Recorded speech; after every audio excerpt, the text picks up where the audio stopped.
He sees Philippe, who must look like a strange creature with an eye of a camera instead of a human face.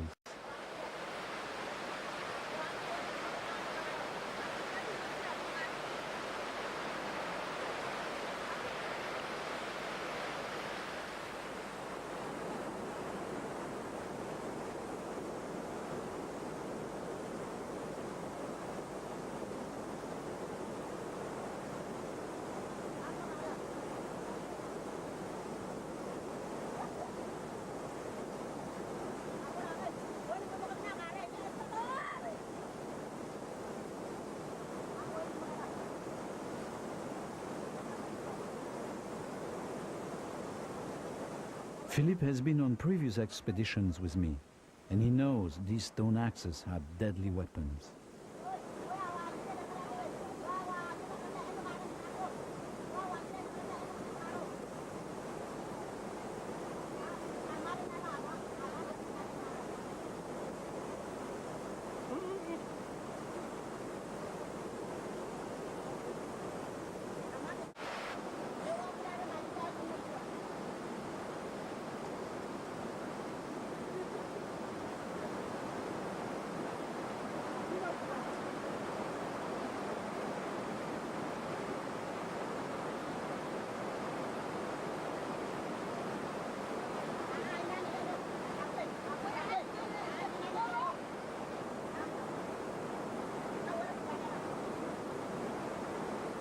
After the sword, I show him matches. He burns his hand, as if he can't believe this is real fire. This feels like a meeting in a time warp. Perhaps these two lambi, with their wooden spears and stone axes, are the living ancestors of we, who have learned to fly without wings, talk with the stars, and destroy our own planet. It is not a case of once bitten, twice shy. The bravest warrior wants to know more about the gift of fire sticks from one of the living dead. But he discovers the phosphorus on the matches tastes awful.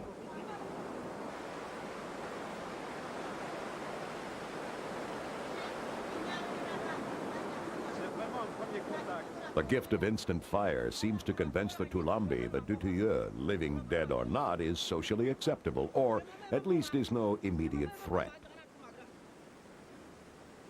With what may be one of the oldest gestures of humankind, the right hand, the weapon hand, is offered in greeting.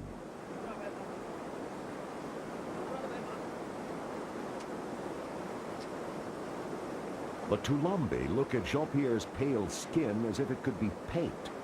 But would the living dead be warm, made of flesh and bone and muscle, just as they are?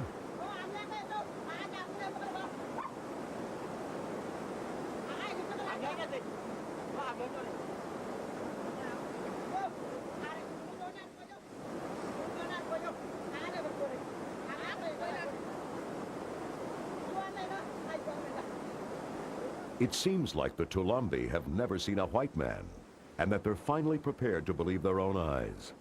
The long, soft hair of the Caucasian is clearly another wonder of the world.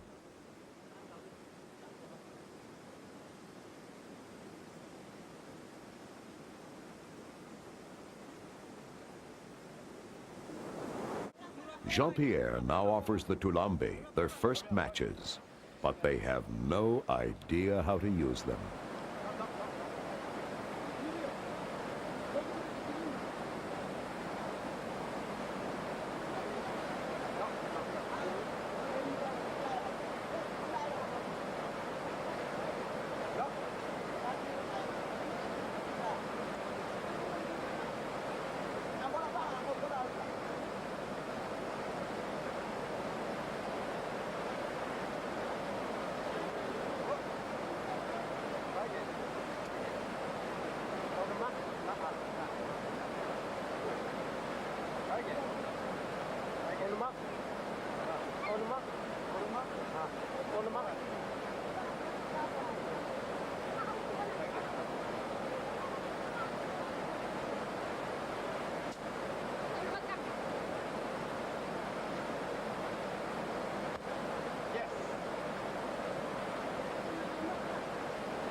Following the example of explorers of centuries past, Dutilleux tries to win over the natives with a mirror.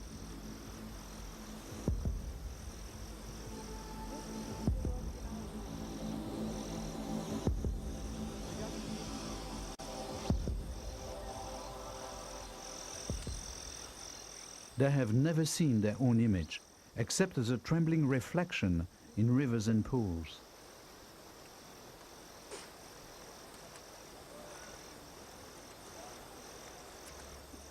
Is it an evil eye? A trick of the living dead? Either way, it cannot be investigated without due caution.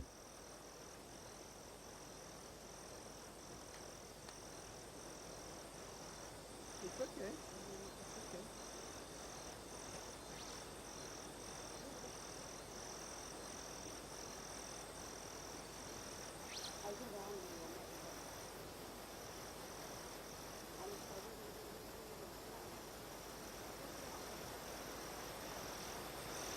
아마 고로야 아마 대충어야 대충어야 대충어야 대충어야 오롱어야 아마 오롱어야 아마 오롱어 저거 누구 나르가 아마 오롱어야 Yeah, sure. Hold on, Benny. Okay.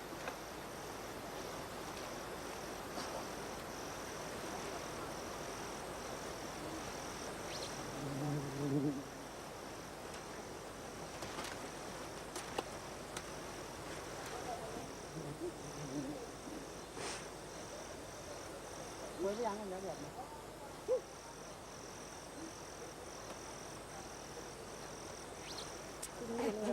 지금 뭔가 가마 지금 뭔가 가면 잘했네요 그러나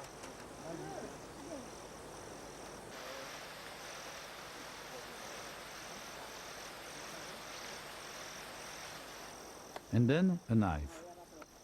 Stone Age man, short-circuiting evolution, leaping in the Bronze Age, the Iron Age, to reach the Age of Steel.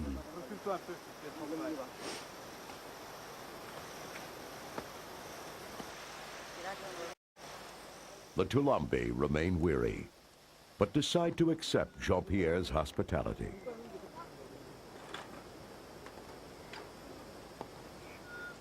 Metal plates, pots, and pans are another wonder.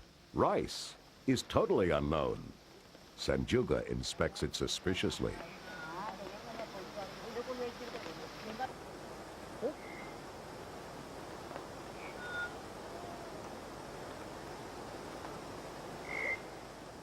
And Gio doesn't like the rice at all.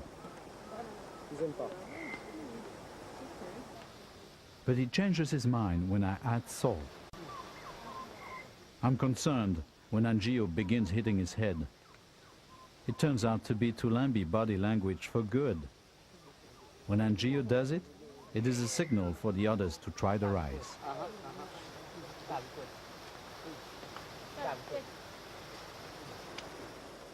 Instead of the customary scoop-shaped leaf, Jean-Pierre offers Sanjuga a spoon, but it's the rice that inspires all the headbanging. The modern idea that form follows function, that the design of the spoon will dictate its proper use, is obviously not self-evident.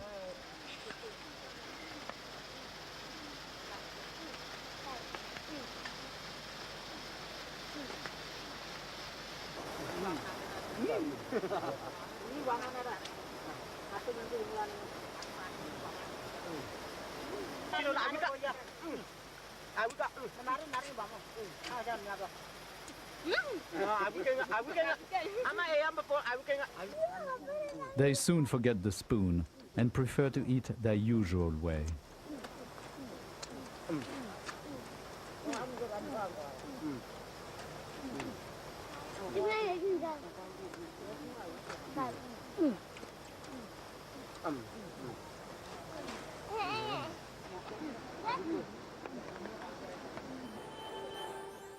My cameraman, Philippe Bottiglione, can now get close to individuals without their paying any attention. They have grown accustomed to his face with its cyclop eye of a camera lens, and so pay no attention to him as they investigate the mystery of my camp.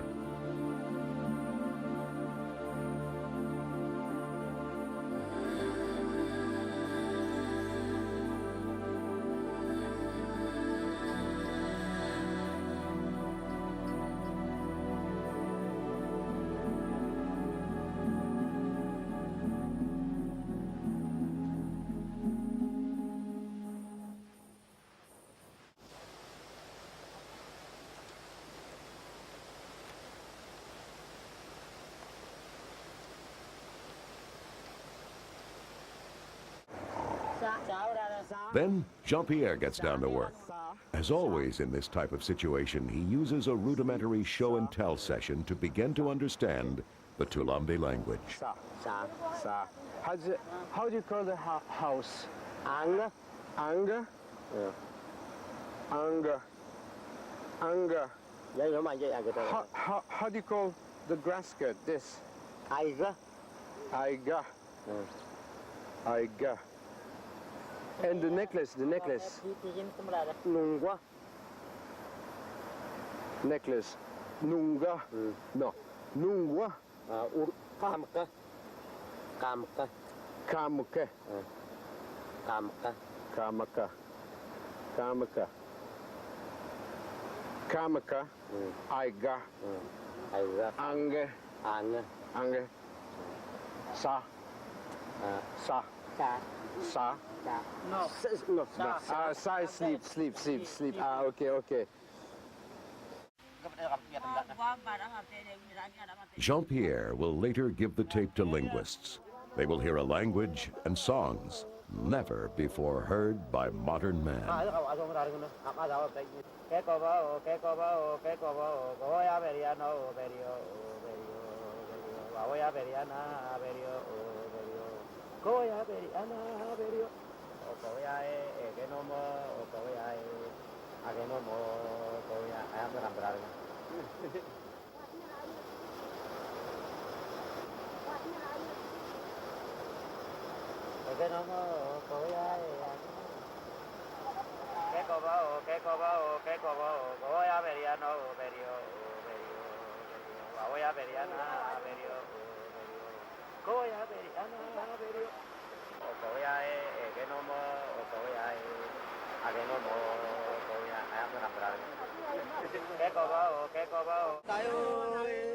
In his journal, Jean-Pierre Dutilleux writes, You know, it all happened this way, but I still cannot believe what we saw. I must continue my research and I will return to find out whether I was dreaming or not.